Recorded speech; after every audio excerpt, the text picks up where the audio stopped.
جس نے علم سیکھا وہ والا علم جس علم کے ساتھ اللہ تعالیٰ کی رضا کی طلب کی جاتی ہے، اور اس نے نہیں سیکھا مگر اس لیے کہ دنیا کا سامان اکٹھا کرے۔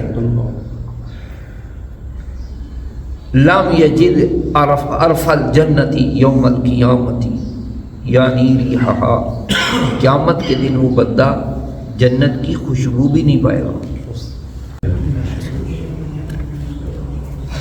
نحمدہ ونصلی ونسلم علی رسولہ الکریم، اما بعد فاعوذ باللہ من الشیطان الرجیم، بسم اللہ الرحمن الرحیم۔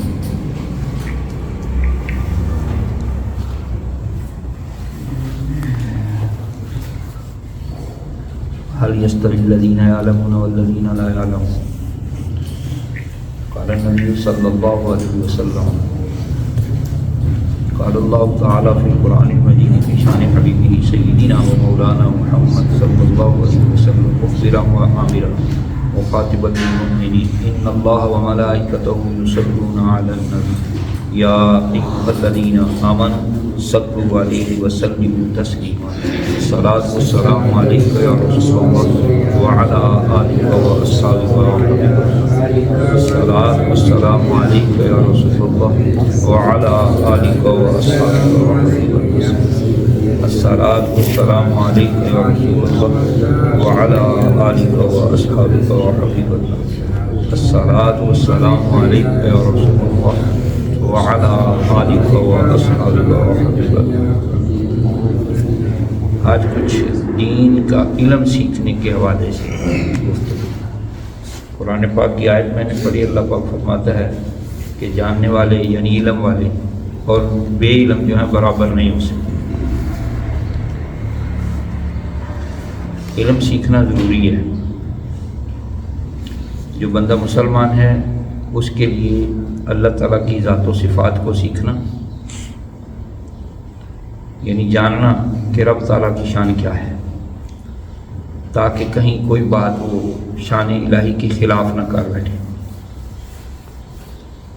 اور پھر نبی صلی اللہ علیہ وسلم کے حوالے سے کہ آپ کی شانیں کیا ہیں یہ جاننا اور آپ کے آداب کو سیکھنا، اور پھر اس کے بعد دیگر جو ضروری علوم ہیں عقائد کے حوالے سے ان میں سے خاص اور ضروری باتوں کو جاننا، جیسے فرشتوں کے حوالے سے، جنات کے حوالے سے کہ یہ بھی مخلوقات ہیں، قیامت آئے گی اور مرنے کے بعد قبر میں حساب و کتاب ہوگا، اور قیامت کے دن بھی حساب و کتاب ہوگا، جنت دوزخ موجود ہے، یہ چیزیں جاننا ضروری ہے۔ اور اس کے بعد پھر درجہ ہے، یہ فرض ہیں ہر مسلمان پر کہ ان باتوں کو جانیں۔ پھر اس کے بعد جب بندہ بالغ ہو جائے تو اس کے لیے ضروری ہے کہ وہ پاکی پلیتی کے مسائل سیکھے۔ جیسے بے وضو ہو جائے تو وضو کرنا ہے تو کیسے، اور بے وضو کیسے ہوگا، بے غسل کب ہوگا اور غسل کرنا کیسے۔ پھر اس کے بعد اس کے اوپر یہ مسائل جو ہیں اس کو بالغ ہونے سے پہلے سیکھنے چاہیے، یہ پاکی پلیتی والے، تاکہ جو ہی بالغ ہو تو خود پاک رہ سکے۔ اس کے بعد پھر نماز، اس کے مسائل کہ نماز میں فرض کون سے ہیں، واجبات کون سے ہیں، شرائط کون سی ہیں، اور شطر یعنی اس کا فرض حصہ جو ہے وہ کیا کیا چیزیں ہیں، اور کس طرح نماز میں غلطی ہو جائے تو سجدہ سہو کر لینے سے ہو جائے گی، کس طرح غلطی ہو تو نہیں ہوگی نماز۔ یہ چیزیں نماز کی ضروری جو مسئلے ہیں ان کو سیکھنا فرض ہے۔ اور پھر بندہ زندگی کے جس شعبے کے ساتھ تعلق رکھتا ہے اس شعبے کے حوالے سے اس کو معلومات، مثلا تاجر ہے تو تجارت کے حوالے سے اس کو سیکھنا تاکہ وہ شرعی طور پر غلط تجارت نہ کرے، گناہ گار نہ ہو تجارت کرنے میں۔ یعنی پھر وہ اگر وہ کوئی اور شعبے کے ساتھ مزدوری کے ساتھ تعلق رکھتا ہے تو مزدوروں کے لیے کیا احکام ہیں، حضور فرماتے ہیں القاسب و حبیب اللہ، یہ مزدوری کر کے کمائی کر کے کرنے والا جو ہے اللہ کا پیارا ہے۔ رزق حلال کیسے حاصل کرنا ہے، اس حوالے سے پھر شادی ہو جاتی ہے تو میاں بیوی کے حقوق کیا ہیں اس کے حوالے سے معلومات، اور مال آ جاتا ہے تو زکوٰۃ کے حوالے سے، اور پھر اور مال ہو تو حج کے حوالے سے معلومات، جس شعبے کے ساتھ تعلق بڑھتا جائے گا اس کی معلومات کا ہونا فرض ہے بندے کے لیے، پوری نہیں کم از کم جس سے وہ ادائیگی کر سکے، اگر زیادہ کی ضرورت پڑے تو علماء کی طرف رجوع کریں۔ لہذا اتنا علم حاصل کرنا جتنے کی ہر بندے کو ضرورت ہے، ہر بندے پر فرض ہے، اور تفصیلی طور پر حاصل کرنا فرض کفایہ ہے کہ ایک علاقے میں ایک ہی عالم دین ہو اور وہ لوگوں کی ضرورت کو پورا کرے، ان کو مسائل بتائے، انہیں ضرورت ہو اس طرف رجوع کریں تو سب بری و ذمہ ہو جائیں گے، اور اگر ایک کو بھی نہیں پڑھایا علاقے والوں نے تو سب گناہ گار ہوں گے۔ اس لیے حکم یہ ہے کہ علاقے کے اندر ایک شخص ایسا منتخب کیا جائے جسے دین سیکھنے کے لیے وقف کر دیا جائے، اور پھر اس کے ضروریات جو ہیں زندگی کے حوالے سے، کھانا پینا رہنا اور جو بھی معمولات اس کے ہیں ان کی کفالت کی جائے۔ یہ ہر بستی کے لوگوں پر لازم ہے، اور جن لوگوں میں کوئی بھی عالم نہیں ہوتا اور ان کو پرواہ بھی نہیں ہوتی، وہ گویا اپنے اوپر جو ذمہ داری ہے اس کو ادا نہیں کر رہے۔ اب جو علم حاصل کرتے ہیں چاہے تھوڑا کریں یا زیادہ، ان کی شانیں سنیں۔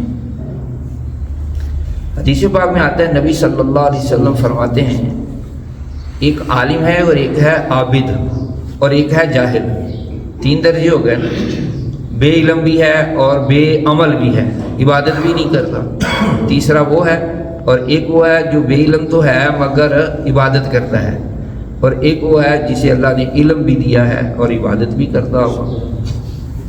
تو حضور فرماتے ہیں جو علم والا ہے عبادت کرنے والے پر اس کی فضیلت ایسے ہے جیسے 14ویں رات کی فضیلت ستاروں پر ہے، 14ویں رات کے چاند کی۔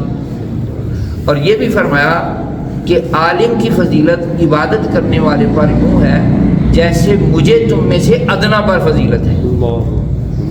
بہت بڑی بات حضور علیہ الصلوۃ والسلام نے فرمائی۔ تو ہم ساری زندگی گال دیتے ہیں پیسہ کمانے کے لیے، لذتیں حاصل کرنے کے لیے، انجوائے کرنے کے لیے، سیریں کرنے کے لیے اور دیگر معمولات میں، اور اس میں سے تھوڑا ٹائم دین سیکھنے کے لیے نہیں نکالتے۔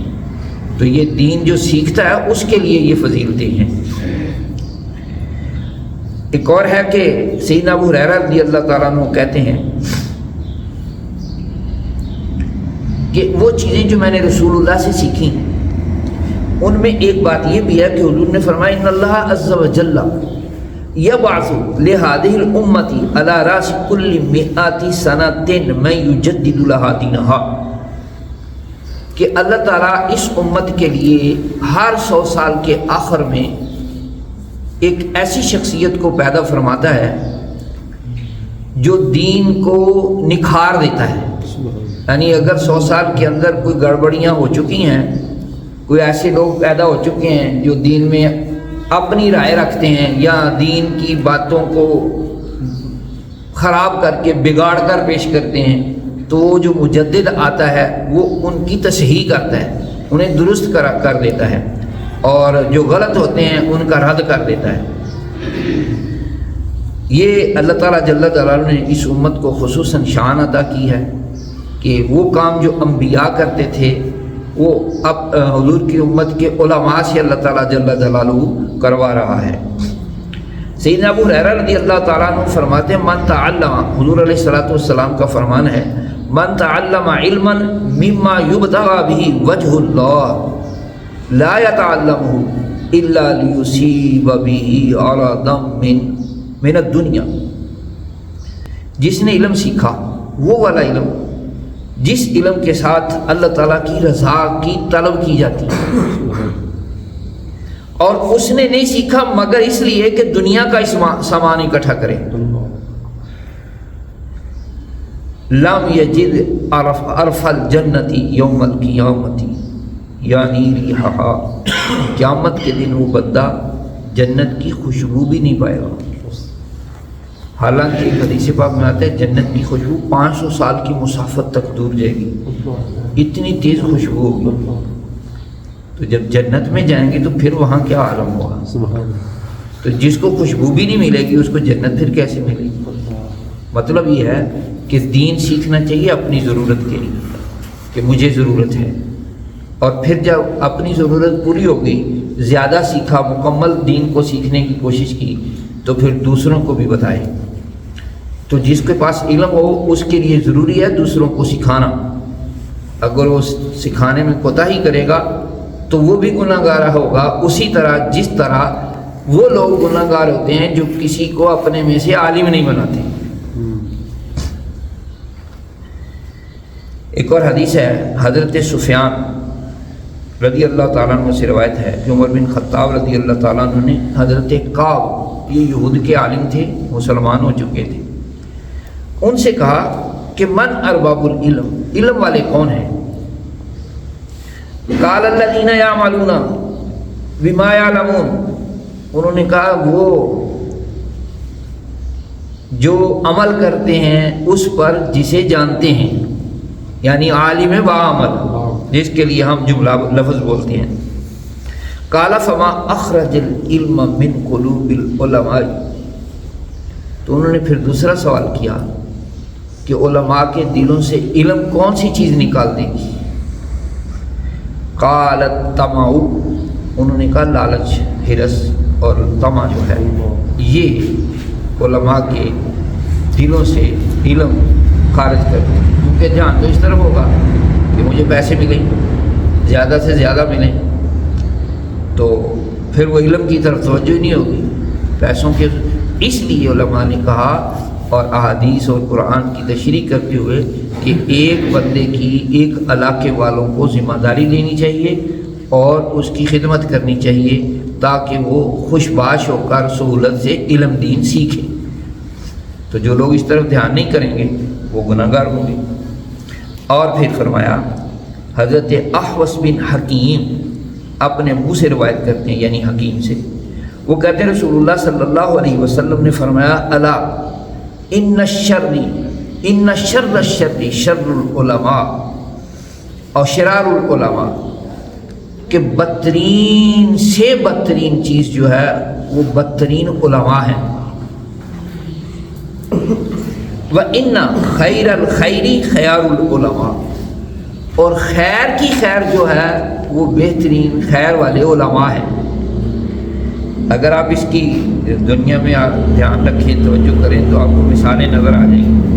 تو میں مختصر بات کرتا ہوں کہ اہل سنت علماء جو ہیں یہ خیار الخیر ہیں، خیر الخیر. اور جو اہل سنت کے خلاف چلنے والے، بد عقیدگی پھیلانے والے ہیں، یہ شر الشر ہیں. اور ایک اور حدیث پاک ہے، رسول اللہ صلی اللہ علیہ وسلم سے پوچھا گیا، حضرت ابو درداء صحابی رسول ہیں، وہ فرماتے ہیں، پوچھا کیا گیا ما حد العلم الذی اذا بلغ الرجل کان فقیہا، وہ علم کی کون سی حد ہے کہ بندہ جب اس تک پہنچ جائے تو وہ فقیہ بن جائے. اور فقیہ کا بڑا مقام ہے. اب دنیا میں تو فقیہ نہیں ہوگا، وہ آخرت میں اللہ تعالیٰ اسے مقام فقہا دے گا. وہ کون ہے؟ فقال رسول اللہ صلی اللہ علیہ وسلم من حافظ علی امتی 40 حدیثا فی امر دینہا، جس نے میری امت کے اندر ہوتے ہوئے 40 حدیثیں یاد کر لیں، امت کے دین کے معاملے سے تعلق رکھنے والی حدیثیں، یعنی غسل فرض وغیرہ کے مسائل، وعظ و نصیحت کی کچھ باتیں، 40 چھوٹی چھوٹی حدیثیں چلو بندہ یاد کر لے نا، رٹا لگا لے، تو قیامت کے دن اللہ تعالیٰ اسے فقیہ بنا کے اٹھائے گا. تو حضور نے فرمایا بعثہ اللہ فقیہا، اللہ اسے فقیہ بنا کے اٹھائے گا.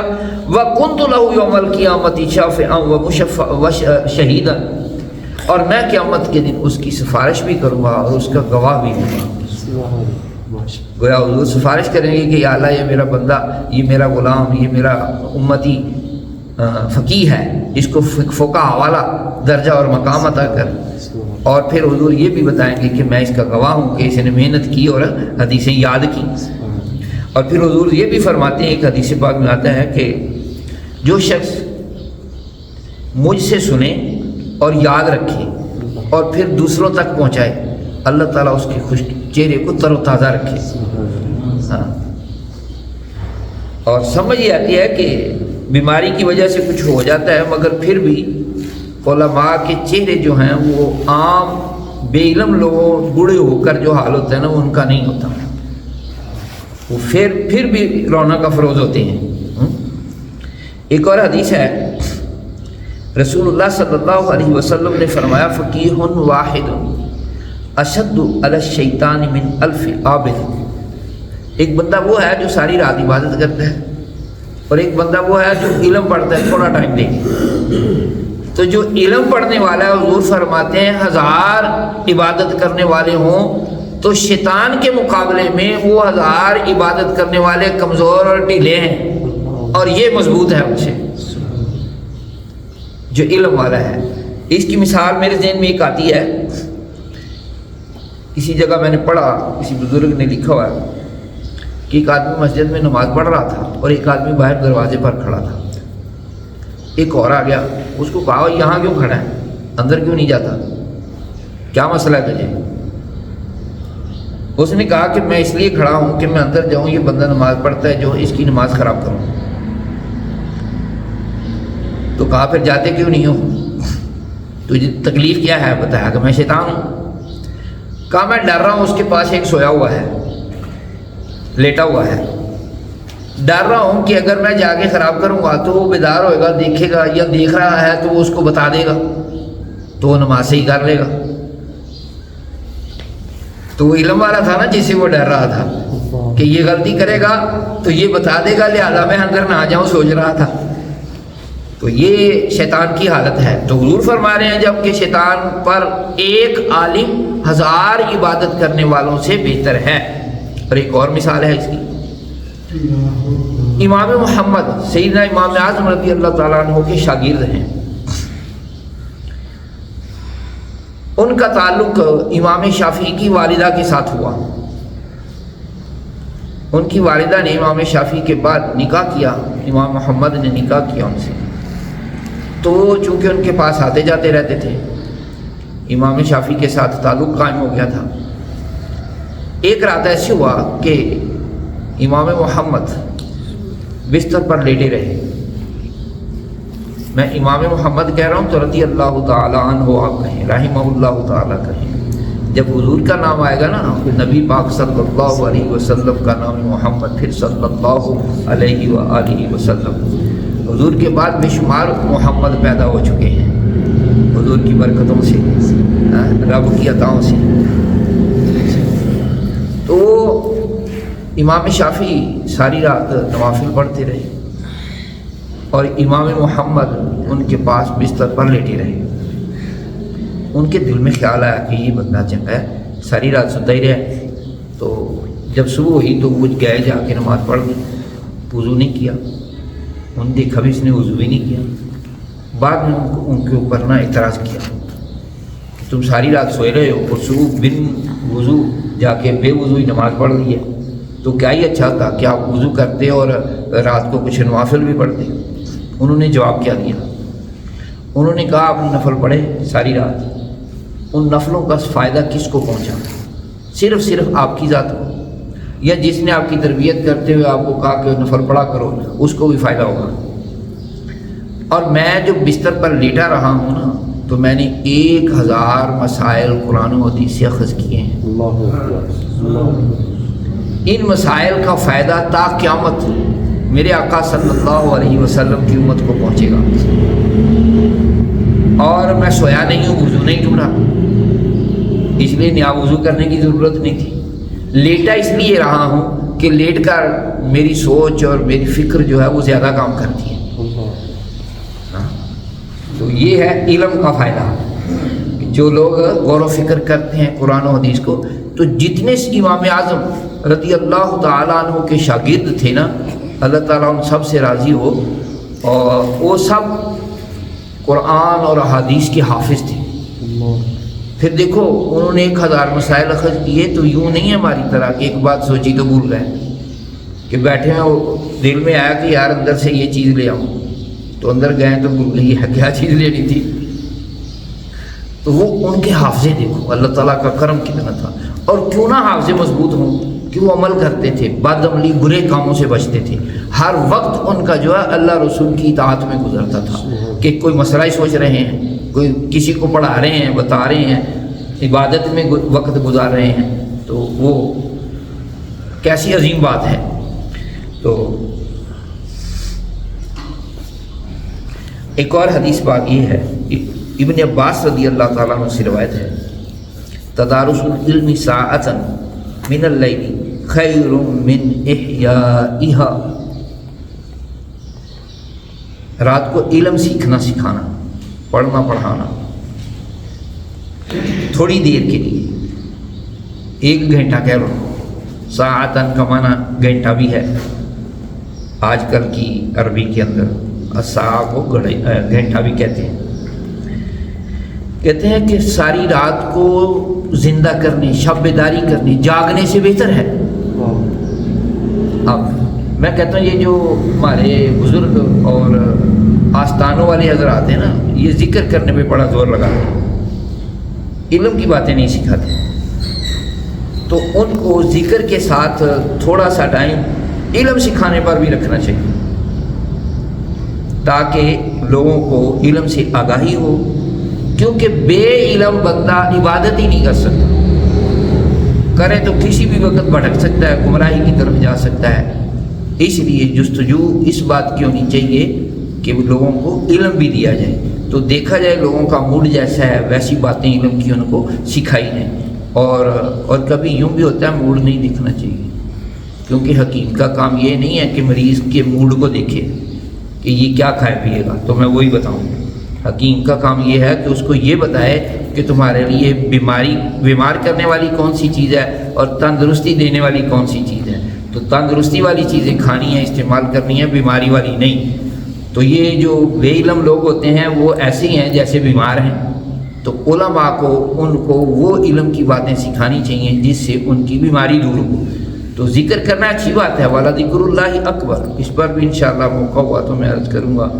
تو اللہ کا ذکر بہت بڑا کام ہے، اللہ کی یاد بہت بڑی چیز ہے، مگر علم کے ساتھ ہو تو پھر زندہ باد ہے۔ تو اللہ تعالیٰ جل جلالہ ہمیں توفیق عطا فرمائے کہ ہم اپنے آقا صلی اللہ علیہ وسلم کی باتوں پر عمل کرتے ہوئے زندگی گزاریں۔ ایک اور حدیث سنا دوں، حضور فرماتے ہیں، حضرت معاویہ جن کے بارے میں لوگوں کا آج کل عقیدہ خراب ہو چکا ہے رضی اللہ تعالی عنہ، آپ فرماتے ہیں کہ رسول اللہ صلی اللہ علیہ وسلم نے فرمایا، میں یرید اللہ بہ خیرا یفقہہ فی الدین، جس سے اللہ بھلا کرنا چاہتا ہے، جس کو خیر عطا کرنا چاہتا ہے، جس سے بھلائی کا ارادہ فرما لیتا ہے، اس کو دین میں فقاہت عطا کرتا ہے، دین کی سمجھ عطا کرتا ہے۔ وَإِنَّمَا أَنَا قَاسِمٌ وَاللَّهُ يُؤْتِي، اور میں تقسیم کرتا ہوں، اللہ عطا کرتا ہے۔ تو حضور کے اس جملے سے پتہ چلتا ہے کہ رب کسی کو دیتا ہی نہیں ہے جب تک حضور کا واسطہ نہ ہو، تو جو بھی نعمت مل رہی ہے وہ حضور کے واسطے سے، لہذا بندے کو لیتے ہوئے مانگتے ہوئے شرم کرنی چاہیے کہ کہیں غلط چیز نہ مانگے، حضور کے ہاتھوں سے ہو کر آئے گی، اس کی خواہش پوری کر دی جائے گی تو وہ اچھا تو نہیں لگے گا۔ تو حضور رب عطا کرتا ہے اور حضور علیہ الصلوۃ والسلام تقسیم فرماتے ہیں، علم ہو یا علم کے علاوہ کچھ ہو۔ کچھ لوگ کہتے ہیں نہیں وہ علم کی بات ہی ہے، کیونکہ محدثین نے علم کے باب میں اس حدیث کو ذکر کیا ہے، لہذا وہ یہی بات ہے۔ تو یہ کوئی ضروری تو نہیں ہے کہ ایک محدث نے ایک حدیث کو ایک جگہ ذکر کیا تو اس سے وہی مفہوم نکلتا ہے اور کوئی مفہوم نہیں بنتا، اور بھی کئی مفہوم، ایک حدیث سے کئی مسئلے اخذ ہوتے ہیں اور معلوم ہوتے ہیں۔ تو رب تعالیٰ جل جلالہ ہمیں توفیق عطا فرمائے کہ ہم کچھ کریں، جیسے ہم دنیا کے لیے، اپنے لیے، اولاد کے لیے، گھر بار کے لیے، رشتہ داروں کے لیے کرتے ہیں، ایسے اپنی آخرت کے حوالے سے علم کو بھی تھوڑا سا ڈانٹ دیں تاکہ سیکھیں اس کو۔ حضور فرماتے ہیں علیہ الصلاۃ والسلام، ایک حدیث کا تھوڑا سا مفہوم ہے کہ ان العلماء ورثۃ الانبیاء، علماء انبیاء کے وارث ہیں۔ کوئی چاہتا ہے کہ نبی کی وراثت سے ہم نے ملے تو اس کو علم حاصل کرنا چاہیے۔ اور اس کی اگلی بات کیا حضور نے فرمائی، وَإِنَّ الْأَنْبِيَاءَ لَمْ يُوَرِّثُوا دِينَارًا وَلَا دِرْهَمًا، اور جو نبی ہوتے ہیں نا وہ درہم و دینار یعنی روپے پیسے سونے چاندی کا وارث نہیں بناتے، تو کس چیز کا وارث بناتے ہیں؟ انما ورثوا العلم، وہ علم کا وارث بناتے ہیں۔ فمن اخذہ اخذ بحظ وافر، تو جس نے علم کو سیکھ لیا اس نے بہت بڑا حصہ پایا۔ جیسے وارث ہوتے ہیں نا، تو ایک آدمی کروڑوں اربوں روپے کا مالک ہوتا ہے، تو جب وہ دنیا سے چلا جاتا ہے تو اس کے ایک بیٹا ہے، ایک بیٹی ہے اور ایک بیوی ہے۔ تو اربوں روپے کا مالک ہوتے ہوئے اگر مثلاً 8 ارب روپیہ ہے تو 1 ارب اس کی بیوی کو مل جانا ہے، باقی 7 ارب بچے گا۔ ایک بیٹا ایک بیٹی ہے، تو بیٹی کو 7 ارب میں سے 3 حصے کریں گے، 3 حصے کر کے 2 حصے بیٹے کو، 1 حصہ بیٹی کو، گویا 6 ارب میں سے 4 ارب بیٹے کو مل گیا ہے، 2 ارب بیٹی کو مل گیا ہے، 1 ارب پھر بچا، اس کے 3 حصے کر کے 33 کروڑ اور کچھ ہزار مل بنے گا وہ بیٹی کو، اور 66 کروڑ اور 66 ہزار اور کچھ اور وہ بیٹے کو مل جائے گا۔ تو سب سے زیادہ حصہ کس نے پایا؟ بیٹے نے۔ تو جس نے حضور فرماتے ہیں علم حاصل کر لیا نا، اس نے بہت بڑا وراثت انبیاء کا حصہ پا لیا۔ تو علم یہ کوئی قید نہیں لگائی کہ بھی وہ کتنا سیکھے تو پھر، اور اگر لگائی ہے تو 40 حدیثوں کی، تو مشکل کوئی نہیں ہے۔ اور حضور فرماتے ہیں علیہ الصلاۃ والسلام کہ الحیاء من الایمان، حدیث ہے، اتنے 3 لفظ ہیں، یاد کر لو کہ حیا ایمان کی دلیل ہے۔ یعنی جو حیا والا بندہ ہے نا، سمجھ لو ایماندار ہے، اور اگر بے حیا واش کاش بکتا رہتا ہے، سمجھ لو بے حیا ہے۔ تو جب بے حیا ہے تو ایمان کہاں ہوگا؟ ہاں، اور اس کی تفصیل میں چلے نا تو بہت ساری گفتگو کی جا سکتی ہے ان 3 لفظوں پر۔ ہاں، تو اگر بندہ ایسی چھوٹی چھوٹی حدیثیں 2 4 5، جیسے ایک اور حدیث ہے الدنیا مزرعۃ الآخرہ، یہ بھی 3 ہی لفظ ہیں، دنیا آخرت کی کھیتی ہے۔ مطلب کیا ہے کہ جیسے ہم آج سے کوئی 2 3 مہینے 4 مہینے پہلے وہ بجائی کا موسم تھا، لوگوں نے گندم بوئی تھی، اب وہ پک کر تیار ہونے کو قریب ہے، تو جس دن کاٹی جائے گی نا، وہ اس دن بجائی کے موقع سے لے کر اب تک کی کھیتی بن گئی ہے۔ تو جو بندہ دنیا میں نیکی کرتا ہے، یہ کھیتی اس کے عمل کا اجر اس کو مل رہا ہے۔ تو جو بندہ نیکی کرتا ہے قیامت کے دن اس کو اجر ملے گا۔ یہاں دانوں کی صورت میں، گندم کی صورت میں، چاولوں کی صورت میں ملتا ہے، تو وہاں نیکیاں اور عظمتیں، عزتیں اور نعمتیں اللہ پاک جل جلالہ جو عطا فرمائے گا وہ ہوگا۔ اس لیے فرمایا کہ آخرت کی کھیتی یہ دنیا ہے۔ تو اس کی تفصیل بھی بہت ساری اور گفتگو کے ساتھ کی جا سکتی ہے۔ تو اس طرح اگر بندہ چھوٹی چھوٹی احادیث اور جملے یاد کر لے، حضور علیہ الصلوۃ والسلام کے گن کے 40 یاد کر لے، تو فقیہ بن جائے گا، انعام ملے گا۔ اللہ تعالیٰ ہمیں توفیق دے۔ وآخر دعوانا الحمد للہ رب العالمین۔